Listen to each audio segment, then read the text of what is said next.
வணக்கம் ஃப்ரெண்ட்ஸ். நம்ம daily 5 question GS test பார்த்துக்கிட்டு இருக்கோம்ப்பா. இன்றைக்கி வந்து நம்ம பார்க்க போகிறது என்னென்னா டே 13 தான். நம்ம வந்து வீக்லி டெஸ்ட் வந்து நம்ம கொடுத்துக்கிட்டு இருக்கோம். அது வந்து நம்ம டெலகிராமில் பிடிஎஃபாக கொடுத்துக்கிட்டு இருக்கோம். டெஸ்ட் எழுதணும் அப்படின்னு நினைக்கிறவங்க நம்ம டெலகிராமில் ஜாயின் பண்ணிக்கோங்க. இப்போ பாருங்கள், இந்த 8th புக்கில் இந்த மனித உரிமைகளும் ஐக்கிய நாடுகள் சபையும் அப்படிங்கிற லெசனில் என்னென்ன கொஸ்டின் இருக்குன்னு பார்க்கலாம் வாங்க. ஃபஸ்ட்டு ஒன்று பாருங்கள், தவறானவற்றை தேர்ந்தெடுக்க அப்படின்னு சொல்லியிருக்காங்க. ஃபஸ்ட்டு கொஸ்டின், மனித உரிமைகள் தினம் வந்து டிசம்பர் 1 அப்படின்னு சொல்லியிருக்காங்க. டிசம்பர் 1ங்கிறது ராங்ப்பா. ஏன்னா டிசம்பர் 10 தான் மனித உரிமைகள் தினம். டிசம்பர் 1ங்கிறது எய்ட்ஸ் டே. செகண்ட் கொஸ்டின் பாருங்கள், மனித உரிமைகளை உலகளவில் அறிவித்த அமைப்பு என்ன அப்படின்னு கேட்டிங்கன்னா ஐக்கிய நாடுகள் பொது சபை. இந்த ஐக்கிய நாடுகள் பொது சபை தான் மனித உரிமைகளை உலக அளவுக்கு வந்து கொண்டு போனாங்க. மனித உரிமை பிரகடனத்தில் எத்தனை சட்டப்பிரிவு இருக்குன்னு கேட்டாங்கன்னா 30 சட்டப்பிரிவுகள் தான் இருக்குது. அது கரெக்டான ஆன்சர். நெக்ஸ்ட் பாருங்கள், அந்த 30 சட்டப்பிரிவுகளை முதன்மையாக 5 பிரிவுகளாக வந்து விரிவாக வகைப்படுத்தியிருக்காங்க அப்படின்னு சொல்கிறாங்க. இதுவும் சரிதான்.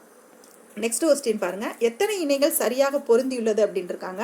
இது வந்து தேசிய மனித உரிமைகள் ஆணையம் பற்றி கொஸ்டின். இந்த கொஸ்டின் பாருங்கள், தேசிய மனித உரிமை ஆணையம் வந்து 1993 அக்டோபர் 12 வந்து உருவாக்கியிருப்பாங்க. இதோட தலைமையகம் எங்கே இருக்குன்னு கேட்டிங்கன்னா புதுடெல்லியில் இருக்குது. இது வந்து ஒரு தலைவரையும் இதனோட மற்ற உறுப்பினர்களையும் யார் நியமிப்பாங்கன்னா குடியரசுத் தலைவர் அவர்கள் தான் நியமிப்பாங்க. இவங்களோட பதவிக்காலம் என்னன்னு கேட்டிங்கன்னா 5 ஆண்டுகள் 65 வயது வரை அப்படின்னு கொடுத்துருக்காங்க. 65 வயது வரை அப்படிங்கிறது ராங்ப்பா. ஏன்னா இவங்க 70 வயது வரை வந்து அந்த பதவியில் இருப்பாங்க. அப்போ 70 வயது வரை அப்படிங்கிறது தான் கரெக்டு.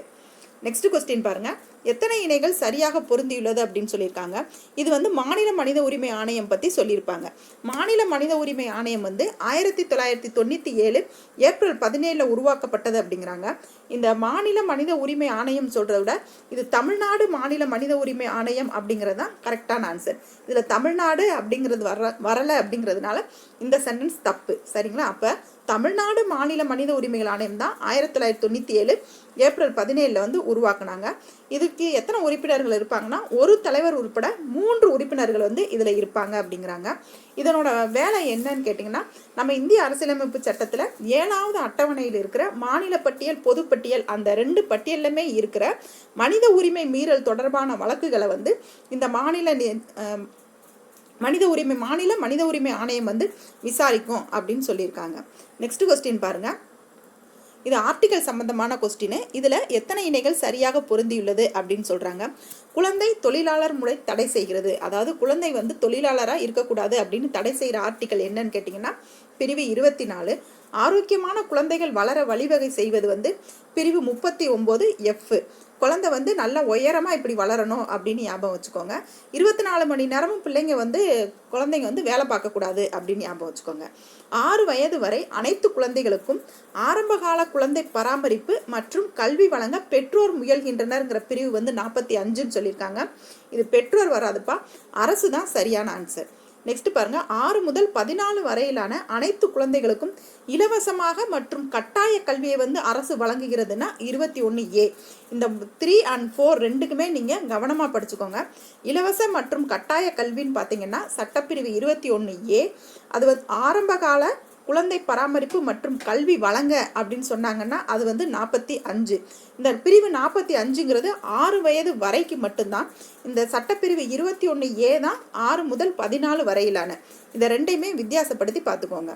நெக்ஸ்ட் கொஸ்டின் பாருங்க, லாஸ்ட் கொஸ்டின். இந்த லெசனை பொறுத்த வரைக்கும் உங்களுக்கு ஒரு 10 இயர்ஸாவது கொடுத்துருப்பாங்கப்பா. அதில் வந்து உங்களுக்கு ஒரு 6 இயர்ஸ் வந்து கொடுத்துருக்கோம். ஃபஸ்ட்டு பாருங்கள், சர்வதேச பெண்கள் ஆண்டு வந்து 1978. சர்வதேச குழந்தைகள் ஆண்டுன்னு பார்த்தீங்கன்னா 1979. பெண்களுக்கு மேரேஜ் ஆனோன்னு தானே குழந்தை பிறக்கும். அப்போ பெண்கள் தானே வருவாங்க. அப்போ பெண்கள் ஃபஸ்ட்டு வரும், குழந்தைகள் நெக்ஸ்ட் வரும்னு ஞாபகம் வச்சுக்கோங்க. 1978, 79. குழந்தை தொழிலாளர் சட்டம். இந்த குழந்தை தொழிலாளர் சட்டத்தில் தடை மற்றும் சீரமைப்பு சட்டம் அப்படின்னு கேட்டாங்கன்னா தான் 1986. சிறார் நீதி சட்டம் 2000. போக்சோ சட்டம் வந்து 2013 கொடுத்துருக்காங்க. அது வந்து 2012. குழந்தைகள் உதவி மைய எண், அதாவது குழந்தைகளுக்கு ஏதாவது ஹெல்ப் தேவைப்பட்டுச்சு அப்படின்னா அவங்கள ஹெல்ப் பண்ணுறதுக்காக 24 மணி நேரமும் இந்த மைய எண் வந்து செயல்படும்பா. அதனோட நம்பர் என்னன்னு கேட்டிங்கன்னா 1098. அதாவது 1098 24 ஹவர்ஸும் குழந்தைகளுக்காக செயல்படுற ஒரே மைய எண் அப்படிங்கிறது வச்சுக்கோங்க. இது வந்து தமிழ்நாட்டில் தான் ஃபஸ்ட்டு ஆரம்பித்தாங்க.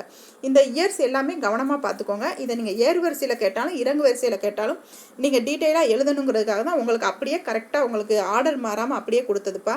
இதை நீங்கள் யூஸ் பண்ணிக்கோங்க. இன்னொரு வீடியோவில் அடுத்த 5 கொஸ்டின் பார்க்கலாம். தேங்க்யூ.